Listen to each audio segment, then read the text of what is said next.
জীবনে এমন কিছু কাজ রয়েছে যা আমাদের কখনোই করা উচিত নয়, যেমন আশা করা। যদি আপনি আশা করেন আর আপনার আশা পূর্ণ না হয়, আপনি খুবই কষ্ট পাবেন। এবার আপনি যদি প্রতীক্ষা করেন, করতেই থাকেন, আর সেই ব্যক্তি যদি না আসে, তাহলেও খুব কষ্ট পাবেন। আর হলো তুলনা।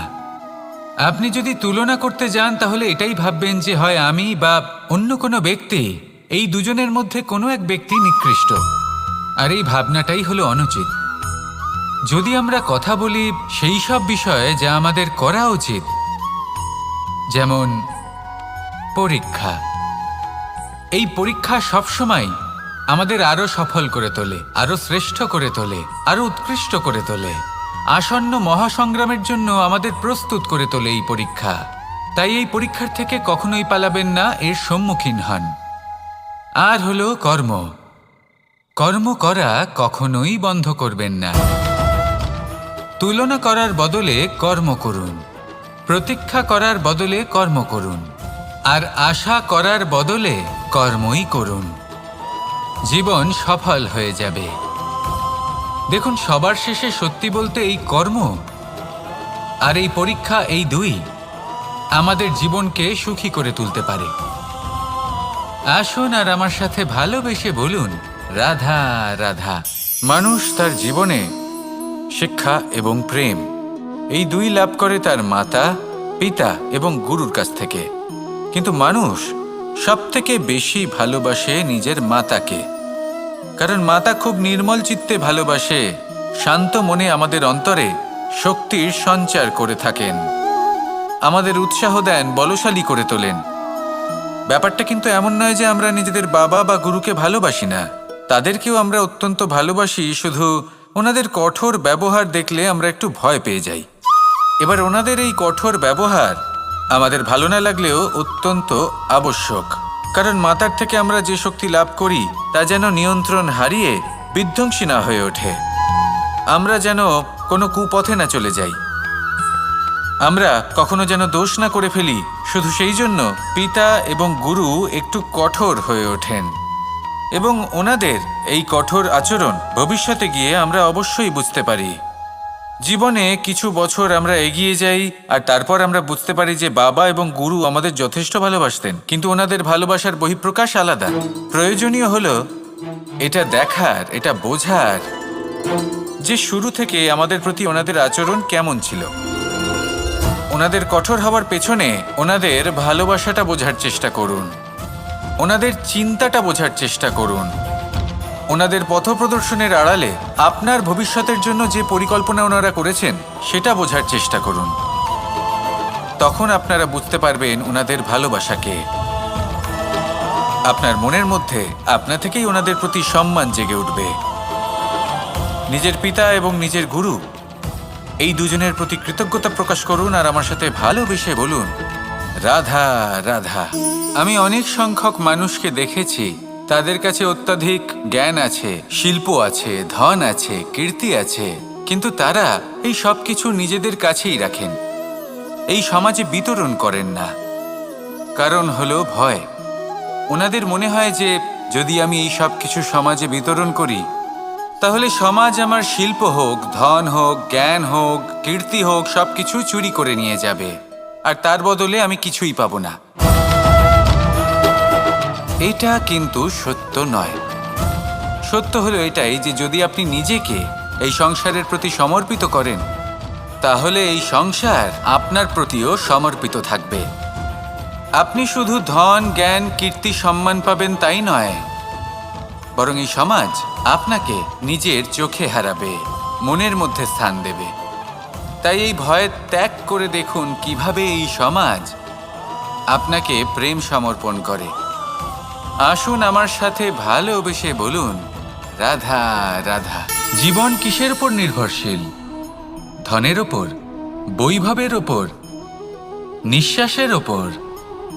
না, এই জীবন নির্ভরশীল বিশ্বাসের ওপর। বিশ্বাস নিজের ওপর, বিশ্বাস আমাদের আপনজনের ওপর। কিন্তু যখন এই বিশ্বাস ভেঙে যায়, তখন মানুষের মনও ভেঙে যায়, আর তারপর সে অন্য কিছু করতেই পারে না। তখন কি করা যেতে পারে? 3টে কাজ আছে যা আপনি করতে পারেন। প্রথম, ভালোবাসা।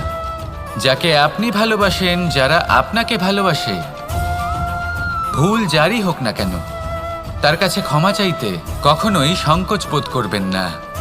দ্বিতীয় হলো বিশ্বাস। যারা আপনাকে ভালোবাসেন, আপনাকে বিশ্বাস করেন, তাদের বিশ্বাস কখনো ভাঙবেন না। তৃতীয় হলো আশা। যারা আপনাকে ভালোবাসেন, আপনাকে বিশ্বাস করেন, তাদের আশা আপনার সাথে জড়িত। তাদের থেকে কখনো কিচ্ছু লুকোবেন না। এই 3টে কাজ করুন আর এই জীবন সুপ্রসন্ন হয়ে বলবে, রাধা রাধা। মানুষের জীবনে 2 ধরনের আবেগ থাকে যা চিরকাল তার সাথে বসবাস করে। প্রথম, স্বপ্ন। দ্বিতীয়, অজুহাত। মানুষ হাজার হাজার স্বপ্ন দেখতে পারে। আমাকে এই কাজ করতে হবে, আমাকে ওখানে ঘুরতে যেতে হবে, আমায় জীবনে এই অসম্ভব কাজ বাস্তবায়িত করে দেখাতে হবে, আদি ইত্যাদি। এবার ঠিক যেমন স্বপ্ন দেখেন, সেইভাবে অজুহাতও খুঁজে নিয়ে আসেন। আমি এই স্বপ্ন পূরণ করতে পারলাম না, কারণ আমাকে কেউ সাহায্যই করল না, কারণ আমি দুর্বল হয়ে পড়েছিলাম, কারণ আমার কাছে সময়ই ছিল না, আদি ইত্যাদি। এবার সাফল্য এবং অসফলতার মাঝখানে এই ধরনের সংঘর্ষ হতে থাকে। সাফল্য তখন লাভ করা সম্ভব যখন আপনার স্বপ্ন আপনার অজুহাতের থেকে অনেক বড় হয়, আর অসফলতা তখন পাবেন যখন আপনার অজুহাত আপনার স্বপ্নের থেকে অনেক বড় হয়। আপনি যদি সাফল্য লাভ করতে চান, তাহলে চেষ্টা করতে থাকুন, পরিশ্রম করুন। যদি অসফল হন, তাহলে ভয়ভীত হওয়ার কোনো প্রয়োজন নেই। নিজের ভুল বুঝুন, তাকে শুধরে নিন, আবার চেষ্টা করুন। কিন্তু যদি নিজের জীবনে অজুহাত নিয়ে আসেন, তখন স্বপ্ন কখনো পূরণ হবে না। আসুন আমার সাথে ভালোবেসে বলুন, রাধা রাধা। ভয়ের সাথে আমরা সবাই পরিচিত, কষ্টও আমরা সবাই পেয়েছি। কখনো কখনো আমরা অসুস্থ হয়ে পড়ি, আর এমন সময় হলে মাতার মমতা, কখনো বাবার স্নেহ, কখনো বন্ধুদের পাশে থাকার অনুভূতি আমাদের রোগ নিরাময়ে সাহায্য করে। কখনো যদি আমরা নিরাশ হয়ে পড়ি, তখন যদি আমাদের কোনো আপনজন আমাদের 2টো ভালো কথা বলে, তখন আমাদের মনোবল বেড়ে যায়। ঠিক তেমন সংসারের এই রঙ্গমঞ্চে যদি আপনি পীড়িত অনুভব করেন,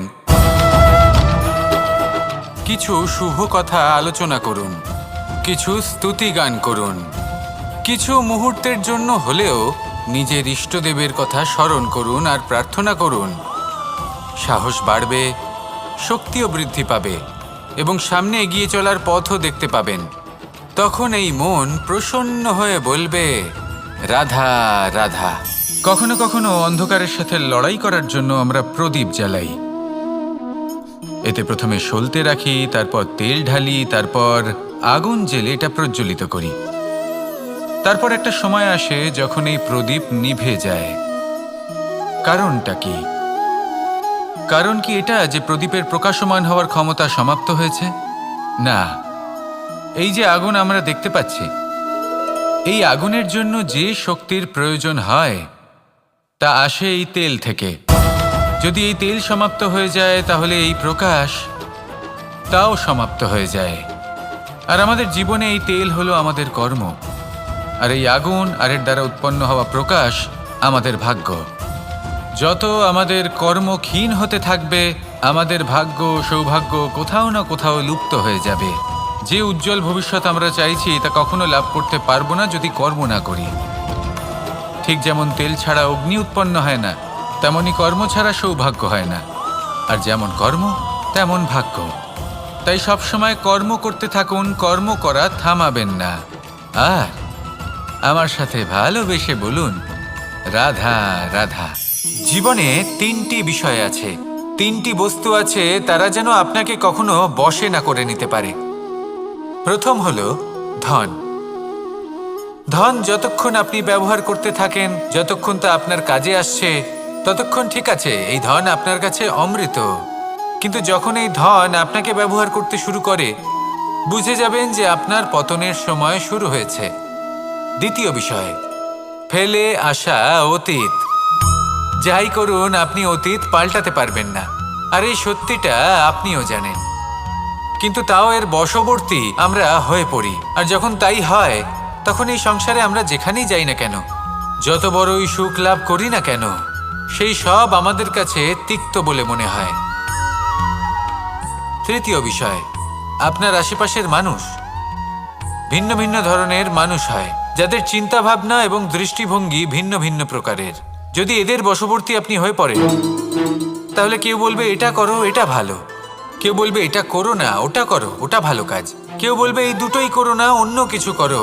এই কথাগুলিতে আপনি এতটাই জড়িয়ে পড়বেন যে আপনি লক্ষ্যভ্রষ্ট হয়ে পড়বেন। তাই এই 3 বিষয় থেকে সাবধানে থাকবেন।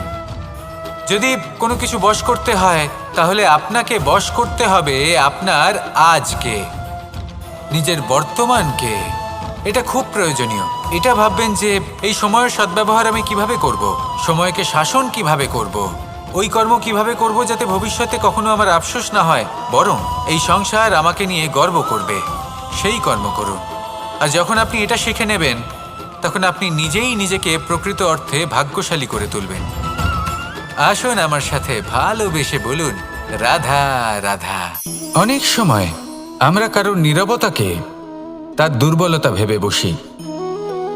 হতেই পারে সেই ব্যক্তি উত্তর দিতে চাইছেন না, হতে পারে অন্য কোনো কারণ আছে যা আমরা বুঝতেই পারছি না। সেই জন্য তাকে দুর্বল ভেবে নেওয়া অনুচিত। দেখতে গেলে এই বিশাল সমুদ্র এও কিন্তু নীরব, শান্ত হয়। কিন্তু যখন সে রুদ্র মূর্তি ধারণ করে তখন কি হয়? সমগ্র সংসারকে বিনাশের পথে নিয়ে যায় এই সমুদ্র, প্রলয় সৃষ্টি করে।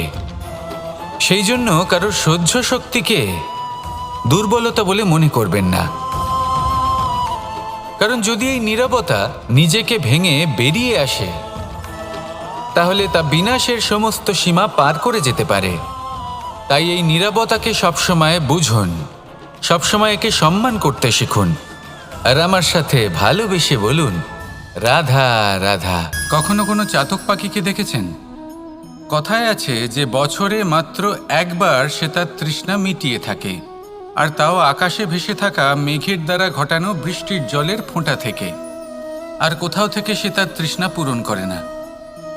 সারা বছর সে নিদারুণ গরম সহ্য করে, তীব্র শীতও সহ্য করে, শুধু এই আশা নিয়ে যে বছরে একবার অন্তত সেই মেঘের ঘন ঘটা হবে, বৃষ্টি হবে, আর সে তার তৃষ্ণা নিবারণ করবে। এটা আসলে কি? এটা আসলে বিশ্বাস। সেই বিশ্বাস যে বছরে একবার সেই মেঘ আসবে তৃষ্ণা নিবারণ করতে। যেমন দেখুন, একটা সূর্যমুখী ফুল সারা রাত অন্ধকারের সাথে যুদ্ধ করে, কারণ তার বিশ্বাস যে ভোরবেলায় সূর্য তাকে অবশ্যই দর্শন দেবেন।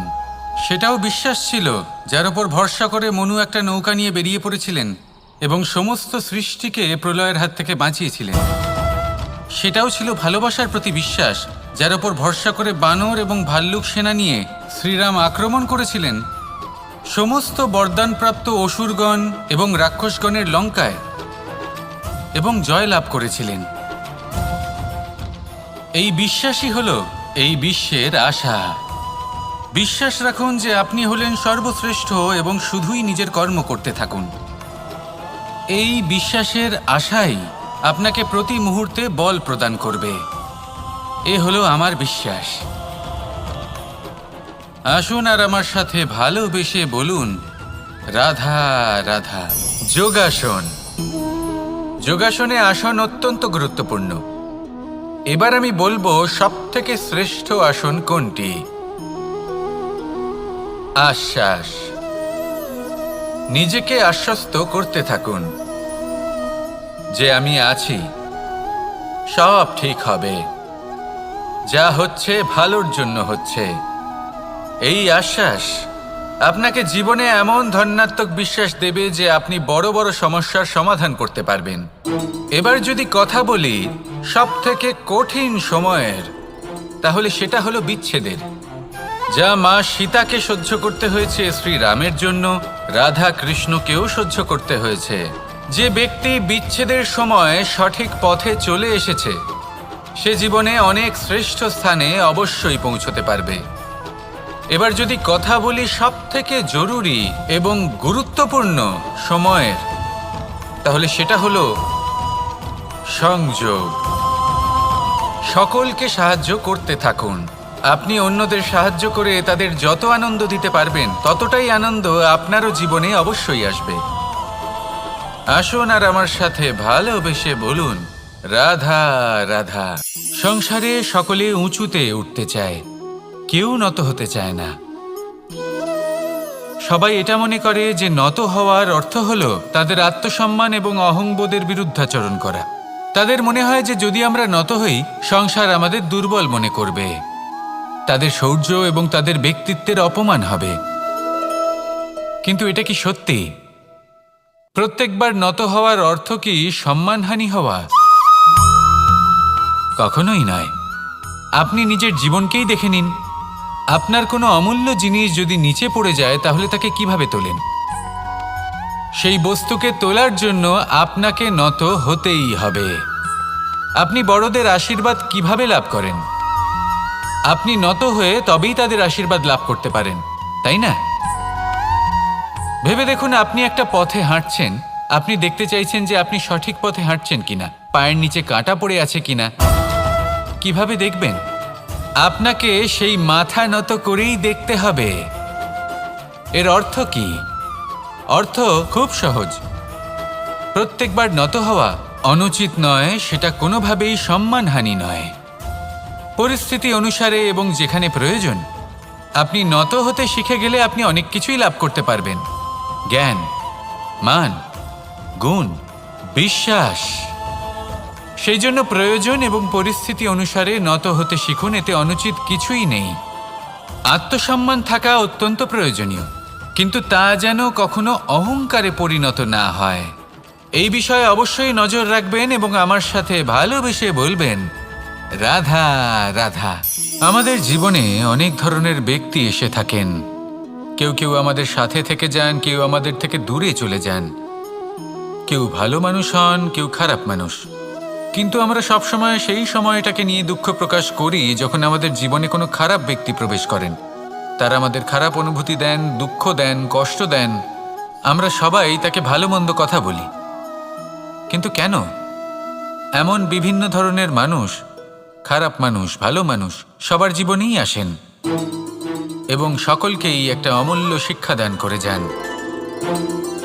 এবার আপনি নিজেই ভেবে দেখুন, জীবনে যখন প্রথমবার আপনি আগুন স্পর্শ করেছিলেন তখন আপনি একটা শিক্ষা লাভ করেছিলেন যে আমাকে আগুনের থেকে একটু দূরে থাকতে হবে। তারপর আস্তে আস্তে আপনি শিখলেন যে কিভাবে এই আগুনকে নিয়ন্ত্রণে রাখতে হবে। তারপর আপনি শিখলেন যে কিভাবে নিজের জীবনে তাকে প্রয়োগ করতে হবে, তা সে অন্ধকারে প্রকাশ লাভ করার জন্য হোক বা খাবার বানানোর জন্য। সেইভাবেই কোনো খারাপ ব্যক্তি যখন আপনার জীবনে আসে কোনো শিক্ষা দিয়ে যান, তার প্রতি কৃতজ্ঞ থাকুন। তার বিষয় খারাপ ভাবার বা খারাপ অনুভূতি নিয়ে থাকার কোনো প্রয়োজন নেই। সেই শিক্ষা লাভ করুন, ইতিবাচক মনোভাব নিয়ে জীবনের সামনে এগোতে থাকুন। কেউ নেই যিনি আপনাকে বাধা দিতে পারেন। আসুন আমার সাথে ভালোবেসে বলুন, রাধা রাধা। অনেক সময় আমরা জীবনে অনেক মানুষকে এমন বলতে শুনে থাকি যে আমি অসফল হয়েছি কারণ আমার সময় ভালো যাচ্ছিল না। আমি এই জিনিসটা লাভ করতে চাইছিলাম কিন্তু করতে পারলাম না কারণ আমার সময়টা ভালো যাচ্ছিল না। আমি আমার জীবনে ওই মহান কাজটা করতে চাইছিলাম কিন্তু করতে পারলাম না। কেন?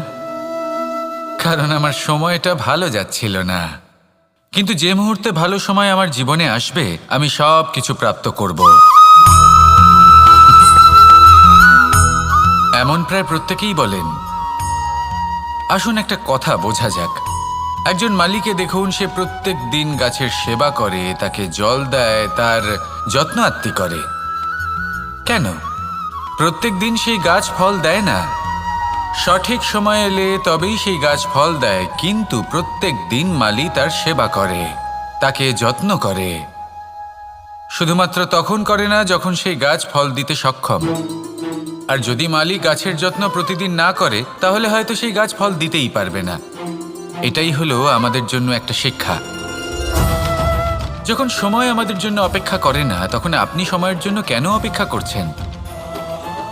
ভালো সময়ের জন্য অপেক্ষা করবেন না। ভালো এবং শুভ কর্ম দ্বারা ভালো সময়কে নিজের কাছে টেনে আনুন। নিরন্তর কর্ম করুন, পরিশ্রম করতে থাকুন। শুভ সময় আপনা থেকেই আপনার কাছে আসবে। আসুন আমার সাথে ভালোবেসে বলুন, রাধা রাধা। এই ফল কি তা বলার কোনো প্রয়োজন নেই। এই ফল কতটা সুস্বাদু সেটাও বলার কোনো প্রয়োজন নেই। ধরুন এমন কোনো মানুষ আসলেন যিনি জানেন না এটা কোন ফল। তিনি এটা দেখে ভাববেন এ তো কাঁটার একটা গুচ্ছ মনে হচ্ছে, নিয়ে ফেলে দেবেন। সেখানে দ্বিতীয় কোনো ব্যক্তি যিনি বুঝদার, তিনি দেখবেন, ভাববেন যে প্রকৃতি এর গায়ে এত কাঁটা কেন দিয়েছে। অবশ্যই সুরক্ষার জন্য দিয়েছে, অর্থাৎ ভিতরে অবশ্যই অমূল্য কিছু রয়েছে। সেই ধরনের ব্যক্তি এই ফলের অন্তরে প্রবেশ করেন এবং এই ফলের আনন্দ উপভোগ করেন। এরকমই কিছুটা আমাদের সংসারেও আমরা দেখতে পাই। প্রত্যেক দিন আমরা নতুন নতুন মানুষের সাথে পরিচিত হই। এমন কিছু ব্যক্তি থাকেন যাদের সাথে প্রথম আলাপের পর আমাদের এটা মনে হয় যে এই ব্যক্তিকে দেখে একটু রাগী ব্যক্তি মনে হচ্ছে, বড়ই অহংকারী বোধ হচ্ছে, উদ্ধত মনে হচ্ছে। বেশিরভাগ মানুষ প্রথম আলাপের পরে তাদের সাথে দূরত্ব বজায় রাখবেন। কিন্তু যিনি বুঝদার ব্যক্তি, তিনি ভাববেন যে এই ব্যক্তি এমন কেন করছেন। হয়তো সুরক্ষার খাতিরে এই ব্যক্তি নিজেকে এরকম করে তুলেছেন যাতে অন্য কোনো ব্যক্তি এসে ওনার সময় নষ্ট না করেন, ওনার আবেগের সাথে ছলনা না করেন, খেলা না করেন। হয়তো অতীতে এমন কোনো ঘটনা ঘটেছে যার জন্য এই ব্যক্তি কিছুটা এরকম হয়ে গেছেন। এমনই একজন ব্যক্তি সেই ব্যক্তির মনের গভীর পর্যন্ত পৌঁছতে পারেন আর সেখান থেকে শুভ গুণগুলিকে বাইরে বের করে আনতে পারেন। এরকমই ব্যক্তি হয়ে উঠুন, এমন বুঝদার ব্যক্তি হয়ে উঠুন যিনি সামনের ব্যক্তির খারাপ গুণগুলিকে অবহেলা করে হৃদয়ের অন্তঃস্থল থেকে শুভ গুণগুলিকে প্রকাশিত করে এবং সেই ব্যক্তিকে দেখাতে পারে। এমন ব্যক্তি হয়ে উঠুন যিনি নিজের জীবনকেও সফল করে তোলেন এবং অন্যের জীবনকেও। আসুন আমার সাথে ভালোবেসে বলুন, রাধা রাধা। আমি জীবনে অনেক ভালো মানুষের সংস্পর্শে এসেছি। এমন ব্যক্তি যিনি আজীবন জ্ঞান লাভ করে থাকেন, পড়তেই থাকেন, পড়তেই থাকেন, জ্ঞান অর্জন করতেই থাকেন, অত্যাধিক জ্ঞান অর্জন করতে থাকেন।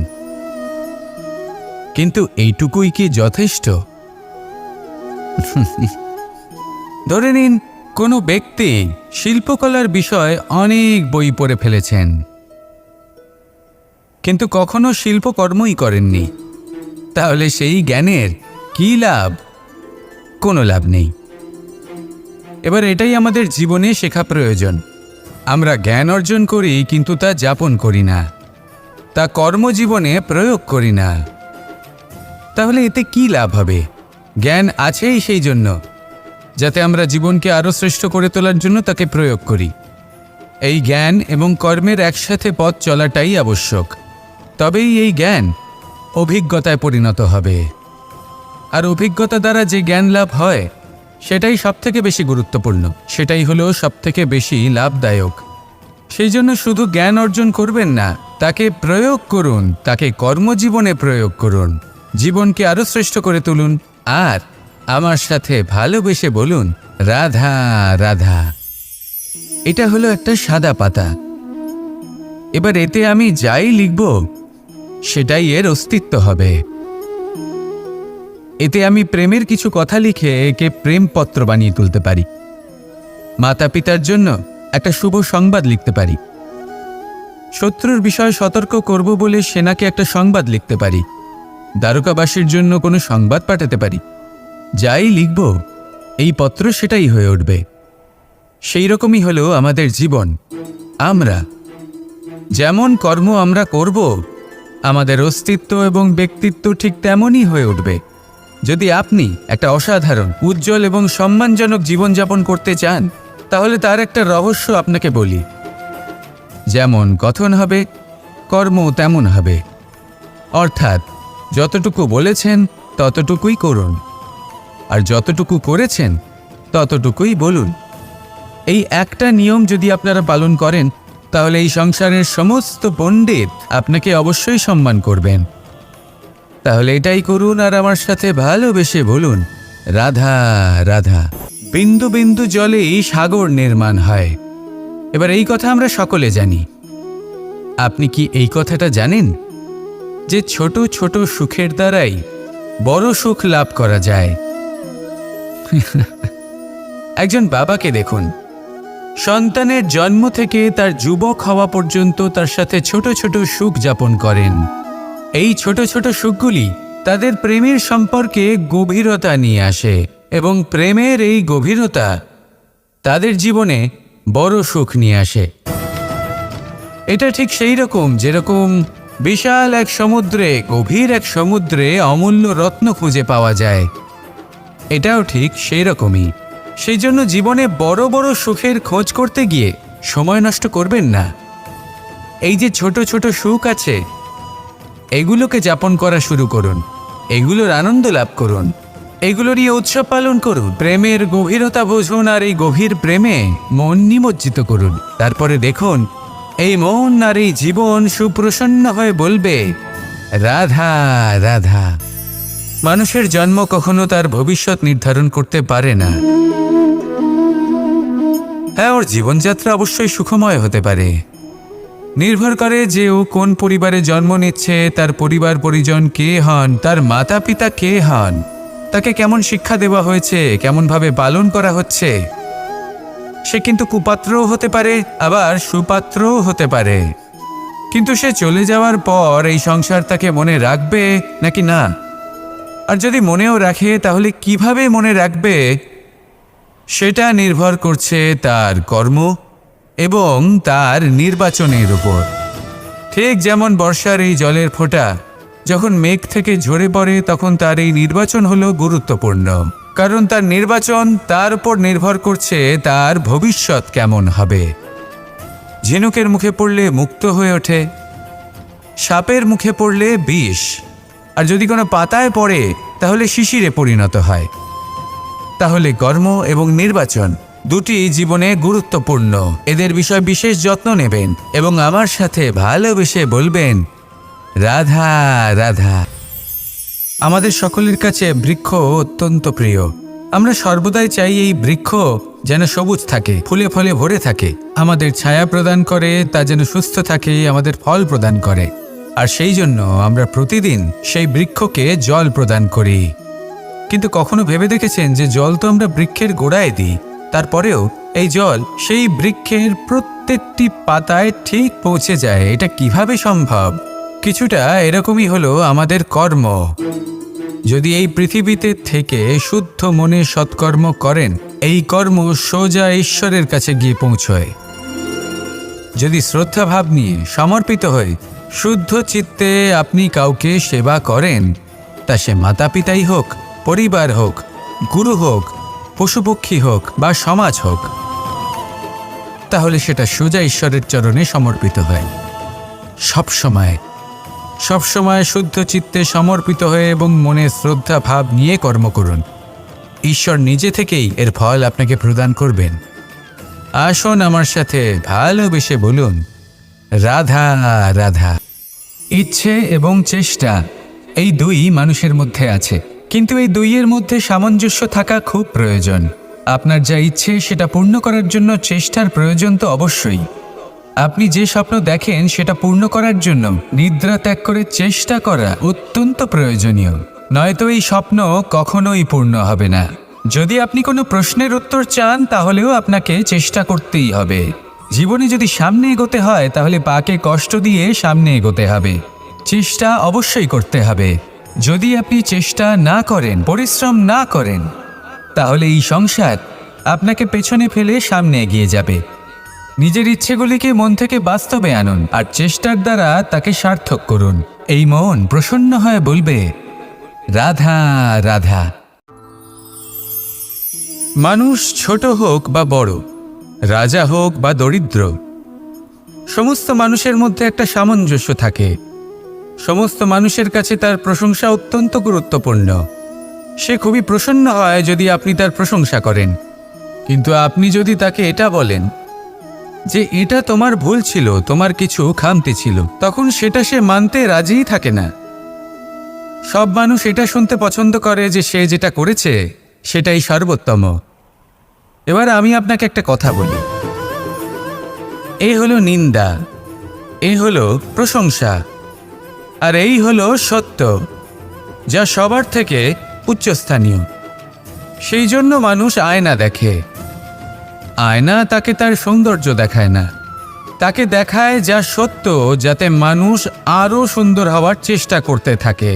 তাই আয়না অত্যন্ত গুরুত্বপূর্ণ সত্যকে জানার জন্য। জীবনে নিন্দুকের মাহাত্ম্য প্রশংসকের মাহাত্ম্যের থেকে অনেক বেশি। কেন? কারণ তারা আপনাকে আপনার খামতি দেখায়, আপনার ভুলগুলো বুঝিয়ে দেয়, আপনাকে একটা সুযোগ দেয় নিজেকে শুধরে নিতে, নিজেকে আরও শ্রেষ্ঠ করে তুলতে, যা প্রশংসক করতে পারে না। তাই জীবনে যদি কখনো নিন্দা করা হয়, তাকে ভালোবেসে গ্রহণ করুন, ধন্যাত্মক রূপে গ্রহণ করুন। যদি নিজেকে কোনো শিক্ষা দেওয়া সম্ভব হয় তাহলে অবশ্যই দিন। দেখবেন মন প্রসন্ন হয়ে বলবে, রাধা রাধা। জীবনে কখনো সাফল্য আসে, আবার কখনো অসফলতা, কখনো আশা পাওয়া যায়, কখনো নিরাশা, কখনো জয় লাভ করি, আবার কখনো পরাজয়। এর পেছনের কারণটা জানা অত্যন্ত প্রয়োজনীয়। যদি আমি পরাজয়ের কথা বলি, যখনই আমরা পরাজয় লাভ করি আমরা ভাবতে থাকি যে এমন কেন হলো? আমাদের শত্রু কি বেশি শক্তিশালী ছিল, নাকি আমাদের নীতিতে কোনো খামতি ছিল? এই সমস্ত কারণের পেছনে খুব বড় একটা কারণ থাকে, আর সেই কারণ আমাদের অন্তরে সুপ্ত থাকে। ধরে নিন একটা পথ, তাতে আপনি চলছেন, সেই পথ কাঁটায় পরিপূর্ণ, কিন্তু আপনি পাদুকা পরে রয়েছেন আর আপনি হেঁটে সামনে এগিয়ে যান। এবার এমন একটা পথ এলো যা পুষ্পে ঢাকা, আর আপনি পাদুকা পরে রয়েছেন, কিন্তু আপনার পাদুকাতে একটা পাথর আটকে গেল। তখন দু পা হাঁটাও খুব কঠিন হয়ে পড়ে। এই সংসারের যে কোনো শক্তি আপনাকে পরাস্ত করার পূর্বে আপনি জানেন কে আপনাকে পরাস্ত করতে পারে? আপনার অন্তরের দুর্বলতা, আপনার অন্তরের সেই সুপ্ত শত্রু। আর সেই জন্য ইতিবাচক মনোভাব গুরুত্বপূর্ণ হয়ে পড়ে। ভালো মানুষদের সাথে থাকুন, সৎসঙ্গে থাকুন, বন্ধুত্ব করুন, ভালোবাসুন। এই ভালোবাসা এত শক্তিশালী এক অস্ত্র যাকে ব্রহ্মাস্ত্রও পরাস্ত করতে পারে না। এই সমস্যারূপী পাথর কিছুই নয়। আসুন আমার সাথে ভালোবেসে বলুন, রাধা রাধা। মানুষের দুটো রূপ রয়েছে। এক, আমাদের এই মুখ, যা শুধুই চোখে দেখা যায়, আর দ্বিতীয় আমাদের এই মন, যা শুধুমাত্র অন্তরাত্মা দ্বারা দেখা যায়। এবার আমাদের এই মুখ, তা ঈশ্বর সকলকেই আগে থেকেই প্রদান করেছেন, কিন্তু এই মন কেমন হবে তা আমাদের জীবনের অনুভূতি এবং আমাদের জীবনের লক্ষ্য এগুলি সুনিশ্চিত করে। অর্থাৎ নেত্র দিয়ে দেখা যায় আমাদের এই মুখ, তা শুধুই এই কারণে প্রয়োজন যাতে সংসার আমাদের দেখতে পায়, আমাদের চিনতে পারে। কিন্তু যদি এই সংসারে আপনি প্রকৃত অর্থে মান সম্মান লাভ করতে চান, তাহলে নিজের অন্তরাত্মাকে আপনাকে বিকশিত করতেই হবে। দেখুন, কথায় আছে এই যে অসুর, তা শারীরিকভাবে উপস্থিত নয়, তা মনের মধ্যে থাকে। যদি এই মন থেকে অসুরকে বের করে দেওয়া যায়, তাহলে শরীরে তা উপস্থিত থাকবেই না। তাই মনকে শুদ্ধ করুন আর আমার সাথে ভালোবেসে বলুন, রাধা রাধা। মানুষ যখনই একে অপরের সামনে নিজেদের হৃদয়ের ভাবনা প্রকাশ করে, তখন এক অত্যন্ত প্রভাবশালী মাধ্যম তারা ব্যবহার করে, যাকে ভাষা বলা হয়। এবার আমি দেখেছি যে একজন মানুষ অনেকগুলো ভাষাতেই নিপুণ। আমি এটাও দেখেছি যে মানুষ অনেকগুলো ভাষায় কথা বলে, কখনো কখনো অনেক ভাষা মিলিত করে তার প্রয়োগ করে, উচিত প্রকারে তাকে ব্যবহার করে না, না সেটাকে সম্মান করে, আর না ভাষাকে শুদ্ধ রাখে। আর এটা হলো অনুচিত। যদি ভাষাকে শুদ্ধ রাখেন, তাহলে ভাষা আপনার চরিত্রকে শুদ্ধ রাখবে, তা আপনার একাগ্রতা বাড়িয়ে তুলবে। এই প্রত্যেক ধ্বনিকে অনুভব করে যদি আপনি শব্দের উচ্চারণ করেন, ভাষাকে প্রয়োগ করেন, তাহলে আপনিও আনন্দ পাবেন, আর যিনি শুনছেন সেই ব্যক্তির কানেও মধুর শব্দ বাজবে। তাই মনে রাখবেন, যে ব্যক্তি ভাষার পবিত্রতাকে সম্মান করে তাকে সংসারও সম্মান করে। ভাষাকে শুদ্ধ এবং পবিত্র রাখুন, তাহলে ভাষা আপনার চরিত্রকেও শুদ্ধ এবং পবিত্র রাখবে। আর এই মন সুপ্রসন্ন হয়ে বলবে, রাধা রাধা। এ হলো রামায়ণের সময়কালের কথা। সেতু নির্মাণ করার কাজ চলছিল। সমস্ত বানর সেনা এই কাজে নিযুক্ত হয়েছিলেন। বড় বড় পাথর তুলে নিয়ে এই বানর সেনা সমুদ্রে ফেলছিলেন। এই কাজ চলছিল। এমন সময় ছোট্ট একটা কাঠবিড়ালি এলো। ছোট ছোট মাটির ডেলা হাতে নিয়ে সাগরের কাছে যাচ্ছিল আর বড় বড় পাথরের পাশে রেখে দিচ্ছিল। যথাসম্ভব সেখানে রেখে আসছিল। সারা দিন ধরে সে এই পরিশ্রম করেই যাচ্ছিল। এবার শ্রীরাম তার এই কাজ দেখতে পেলেন। সেই ছোট্ট কাঠবিড়ালিটিকে নিজের হাতে তুলে নিলেন এবং অত্যন্ত ভালোবেসে তার পিঠে হাত বুলিয়ে দিলেন। কথায় আছে যে কাঠবিড়ালির পিঠে যে দাগ আছে, সেই 3টি দাগ এসেছে শ্রীরামচন্দ্রের 3 আঙুলের থেকে। যে কাজ আপনি করছেন তাতে সমস্ত শক্তি প্রয়োগ করুন। যতটা আপনার সামর্থ্য রয়েছে, যতটা আপনার প্রতিভা রয়েছে, সম্পূর্ণভাবে উৎসর্গ করে দিন। ঠিক এমনভাবে কর্ম করুন। সেই কাঠবিড়ালি কিন্তু তাই করেছিল। সেই জন্য শ্রীরামের সাথে সেও সেই কাহিনীতে অমর হয়ে গেছিল। সম্পূর্ণ শক্তি প্রয়োগ করুন, সম্পূর্ণ সামর্থ্যের সাথে কর্ম করুন, কারণ এটাই হলো শ্রেষ্ঠ পথ কোনো কর্ম করার। আসুন আমার সাথে ভালোবেসে বলুন, রাধা রাধা। এই সংসারে যখন সাফল্যের পথে আপনি অগ্রসর হবেন, তখন আপনার পরিশ্রম, একাগ্রতা, সাহসের সাথে সাথে সমাজের মানসিকতাও সহ্য করতে হবে। প্রত্যেক ব্যক্তি কিছু না কিছু ভাবেন, কিছু না কিছু বলেন। কিছু মানুষ এমন আছেন যারা ভাববেন যে আপনি কিছুই করতে পারবেন না। তারা আপনার নিন্দা করবেন, আর এই নিন্দার কথা ভেবেই আমরা ভয়ভীত হয়ে পড়ি। সেই কারণে নিজেদের আশা, নিজেদের বিশ্বাস হারিয়ে ফেলি। এবার যদি সেই নিন্দার ভয়ে আমরা লক্ষ্যচ্যুত হই, তাহলে সেটা অনুচিত। সেই জন্য জীবনে শুধু পরিশ্রম করতে থাকুন, সামনে এগোতে থাকুন। যেই দিন আপনি আপনার লক্ষ্য লাভ করবেন, সেই প্রত্যেক ব্যক্তি যারা নিন্দা করছিলেন তাদের দৃষ্টি আপনা থেকেই পাল্টে যাবে, ঠিক কিনা? এই সংসারকে যা প্রাণ চায় তাই বলতে দিন। যদি আপনি কারোর কথা শুনতে চান, তাহলে নিজের অন্তরের কথা শুনুন। সেটাই আপনাকে উচিত পথে নিয়ে যাবে। সামনে অগ্রসর হতে থাকুন, পরিশ্রম করুন। এমন একটা দিন আসবে যেদিন এই নিন্দুক ব্যক্তিরা আপনার লক্ষ্যপ্রাপ্তির উদাহরণ সবাইকে দেবে। আসুন আমার সাথে ভালোবেসে বলুন, রাধা রাধা। মানুষ সুখী জীবনযাপনের প্রতি এতটাই অভ্যস্ত হয়ে পড়ে যে একটা ছোট্ট সমস্যা এলেই সে সবার থেকে সাহায্য চাইতে শুরু করে দেয়। সে সাহায্য লাভও করে এবং সেই সংকট থেকে সে বেরিয়েও আসে। কিন্তু এই সাহায্য কিছু মুহূর্তের, আর কিছু মুহূর্তের হলো এই দুঃখ। এই 2 মুহূর্তের সাহায্যের জন্য আজীবন আপনি তার কাছে ঋণী হয়ে থাকেন। আর মানবিকতার খাতিরে আপনার মনে কৃতজ্ঞতা জেগে ওঠে। আর সেই কৃতজ্ঞতা বোধ হলো যে আপনি কখনো সেই ব্যক্তিকে ছাপিয়ে যেতেই পারবেন না। সেই জন্য জীবনে সবসময় চেষ্টা করবেন নিজেকে প্রস্তুত রাখতে। সেই সব সমস্যার জন্য, সেই সব বাধার জন্য যেগুলো আপনার জীবনে আসতে পারে। ততক্ষণ সাহায্য চাইবেন না যতক্ষণ না অন্য কোনো পথ না থাকছে। সাহায্য চাওয়া অনুচিত নয়, কিন্তু সাহায্য চাইলে এবং সাহায্য পেলে আপনি আজীবন কৃতজ্ঞ এবং ঋণী হয়ে থাকবেন।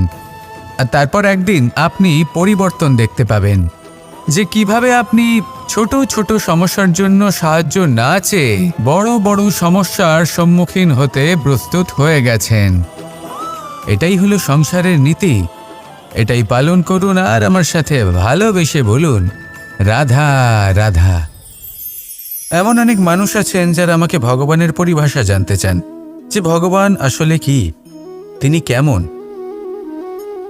এবার দেখুন, ভগবান হোক বা আপনার স্বপ্ন হোক বা আপনার লক্ষ্য হোক না কেন, সেই লক্ষ্য তখনই পূর্ণ হয়, তখনই তাকে লাভ করা সম্ভব যখন আপনার দৃষ্টিভঙ্গি মঙ্গলময় হয়, যখন আপনি নিজে মনে করবেন যে আমি যেটা পেতে চাইছি তা শুভ। উদাহরণস্বরূপ, কোনো পাখিকে দেখুন, সে গাছের ডালে বসে এবং সেখানেই বিশ্রাম করে, কিন্তু পড়ে না। কেন? কারণ ওর বিশ্বাস যে যে শাখার ওপরে ও বসে আছে সেটাই হলো ওর বাসস্থান। যদি আপনি বিশ্বাস করেন তাহলে আপনি পাথরের মধ্যেও ভগবান দর্শন করতে পারবেন। আর যদি বিশ্বাস না থাকে, তাহলে যদি ভগবান সামনে দাঁড়িয়েও থাকে তবেও আপনার বিশ্বাস হবে না। তাই বিশ্বাস করতে শিখুন।